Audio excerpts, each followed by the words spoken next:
So here's an update to the story I did earlier titled Resentment. And that's the one about the wife and mother, or soon-to-be ex-wife, who's having a meltdown in the big crybaby fest because her husband is not being so sweet and loving to her after she cheated on him, full-blown affair, and they're now divorcing. She was hoping for a second chance, reconciliation, and she wasn't getting it. So it was all woe is me, and he never loved me, and blah, blah, blah, expecting a lot of pity because he was moving on. And she posted online, and now, as it turns out, he saw her post, and he posted a response. He didn't want to talk to her in person. He just put it there for the world to see. And you're going to see from this guy's perspective in this whole thing. So he responds to her little crybaby post. He says, I felt the need to comment here since what you're saying is simply not true. I do love you, and over the last 20 months, you have been a model wayward spouse, if there really is such a term. We really are in Sodom and Gomorrah 2.0 when there's a term called wayward spouse. Well, actually, I think that is accurate. But as I have tried to explain, my reasons for leaving came down to reasons personal to me that are outside of your control.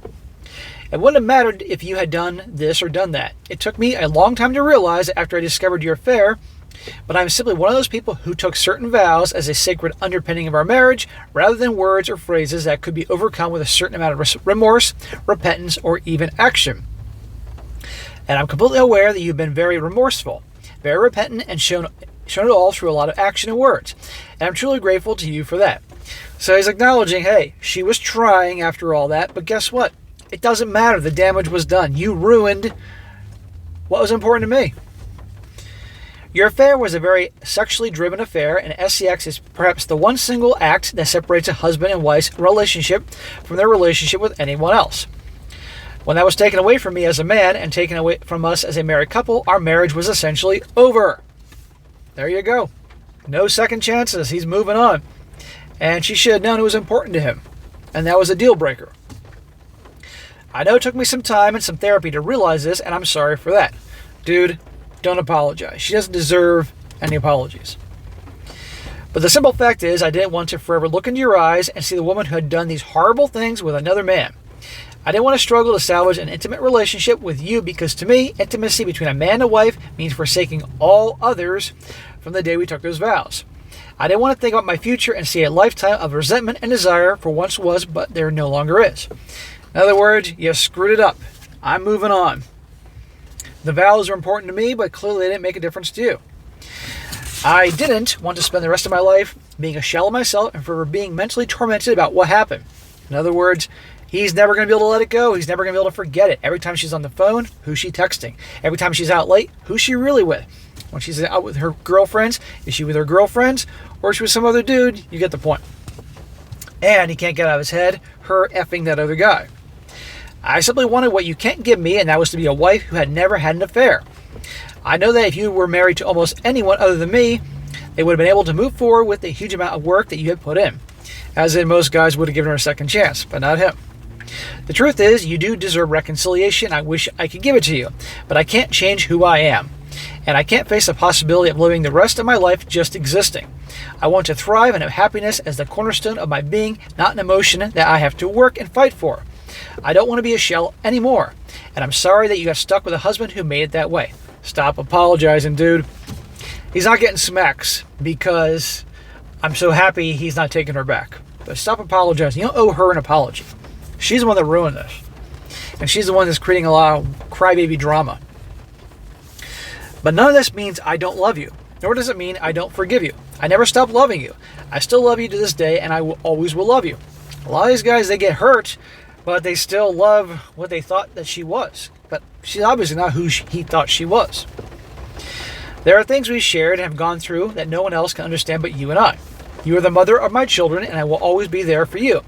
If I didn't love you, I wouldn't be bringing you food and checking up on you regularly since I left. I wouldn't be trying to help you deal with the pain you're going through. I'm doing those things because I do love you and care for you. She is getting way more than she deserves, and yet she's whining because she wants 100% second chance. That's that. This guy literally could have walked away and done nothing with regards to her going into the hospital for trauma and all that crap, you know. And in my opinion, I think a lot of what she was describing, what she's going through, was probably to just get pity and hope he'd come back because he felt bad for her. He ain't buying it. And I do forgive you. Forgiveness was a process for me. But I feel content in my heart that I'm able to move forward without holding that resentment against you. I always say guys should try to forgive, not for the one that does you wrong, but that you're not walking around full of anger in your heart and your mind and having like a poison over you. So he's doing it for him, not her. For some people it may be, but that is not me. I know I said these words to you over and over. I do want you to remain in my life, and not just because we share custody of our kids. Well, I wouldn't want her in my life. I want a healthy relationship with you, and I want us to be happy. I know it's hard for you right now. And as I said, I'm here for you, whatever you need. I may not be the most obvious and healthy person to provide you that support, but I will always be there no matter what. So that's the end of his thing. So even though she's whining, saying, oh, he never loved me, obviously he did. He doesn't care about me. Obviously he does, way more than she deserves. But I really think, based on being on this planet 45 years and the countless stories I've done on all 3 channels now, and my own personal experience, a lot of the crybaby shit's going on, and her now having to be in trauma care in the hospital and on medication and everything, and making everybody know about this is a last-ditch effort to get pity and hope he comes back. That's what she's hoping for. And obviously it's not happening. And she doesn't deserve that, And that's very nice that she's making all this effort to get him back, but I'm convinced that the whole time she thought that, you know what, no matter what I do, he's such a nice guy, because you know how that works. Then he'll give me a second chance, we'll reconcile, and I'll have my affair and everything. And what happens when you give second chances to cheaters? They do it again. Once a cheater, always a cheater. And he's never going to forget this, let it go. He wants to move on and be happy.